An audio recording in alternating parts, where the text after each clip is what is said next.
Hey guys, this is Mr. Yo, and today what we're going to talk about is ions and valence electrons. So, a couple things I want to tell you guys is if these are some stuff you already know, feel free to skim through. And also, if you guys have any problems with it, just make sure you rewind and rewatch the part that you guys are confused. Okay? Just want to let you guys know that this video is for you guys to understand what chemistry is all about. Okay? So, without further ado, let us begin. So, a couple things we have to understand before ions is that we got to talk about some of the basic stuff that you find from the periodic table. If you guys don't remember this notation or this setup, it's basically a way for us to explain what that element is all about. Okay, so we call it the symbol. So first thing first, we have something called a symbol. So we have Na, which represents sodium in the periodic table. Now, according to these numbers, you do have to make sure that the bottom left corner, that number 11, represents the atomic number, which also means the proton. Okay? So I don't know if you guys remember, but atomic number, which I kind of showed an example of, was like our social security number. Our information about ourselves does not change. So it will stay for us for our eternal lives. So make sure that you do not change the proton number because it identifies the element. Next, the electrons in neutral state. And I'll explain more about that as we go along. Next, we have something called the mass number. Now, this is not an atomic number. Mass number, just giving you guys a heads up,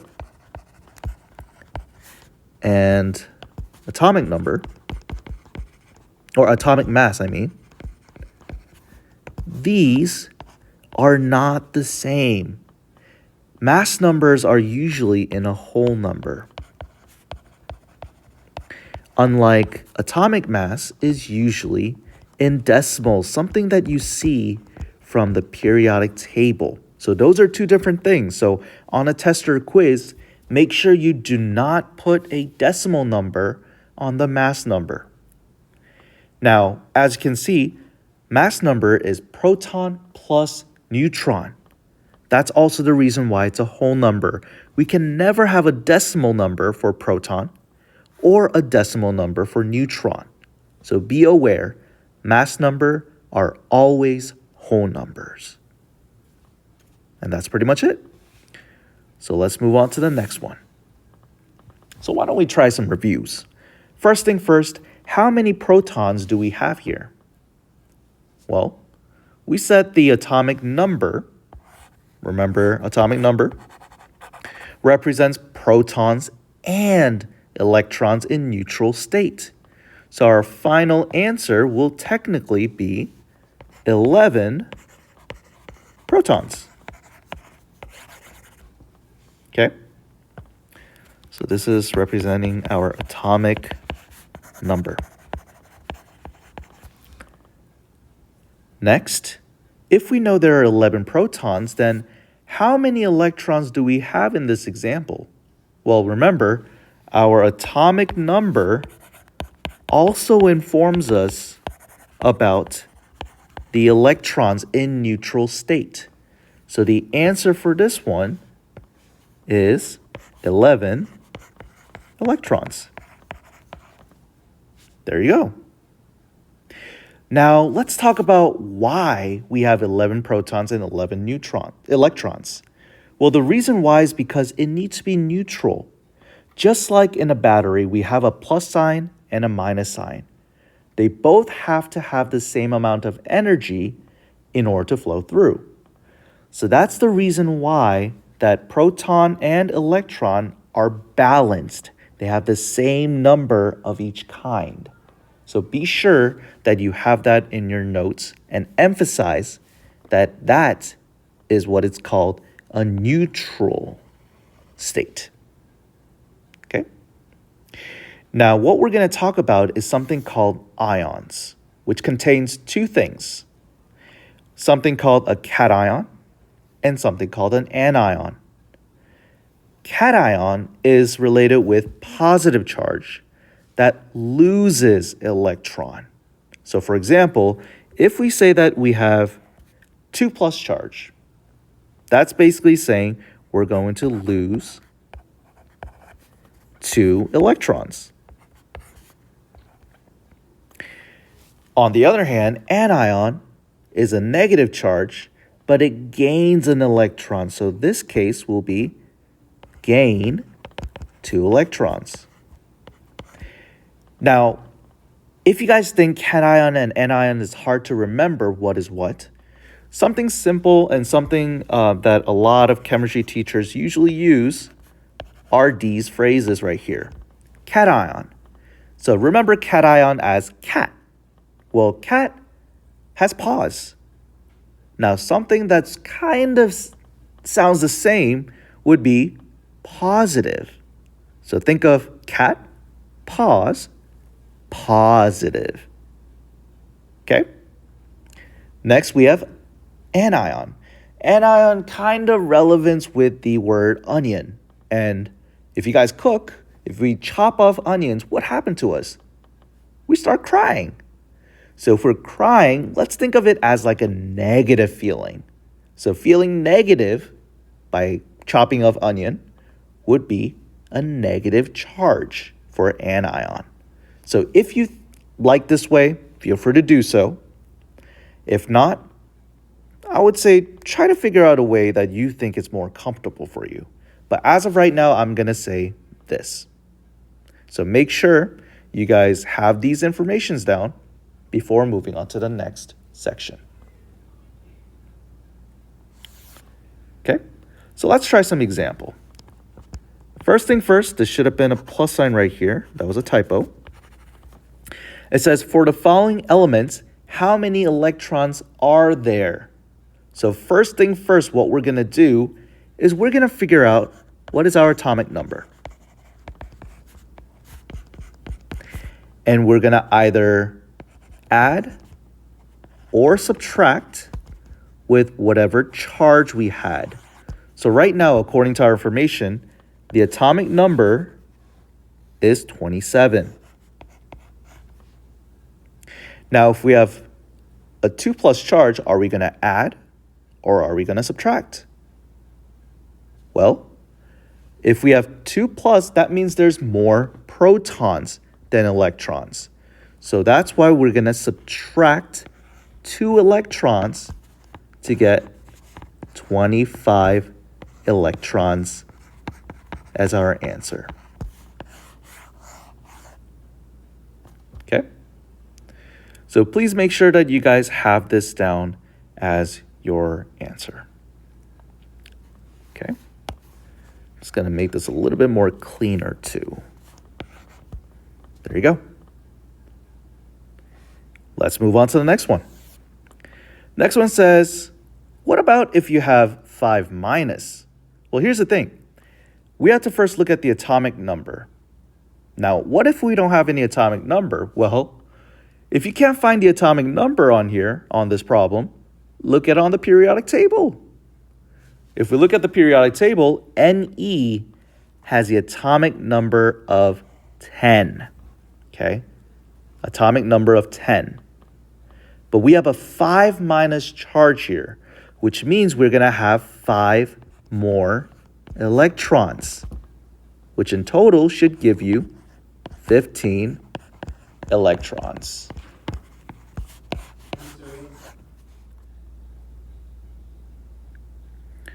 So make sure you guys have this information down. If you're still confused with it, please make sure go to the previous slides and make sure you got the notes correctly down. Let's move on to the next one. So before I move on to the next one, what I would like you guys to do is make sure you have a copy of your periodic table.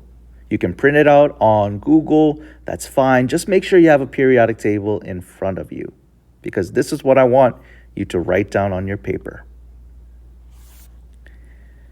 So, we talked about cations and anions.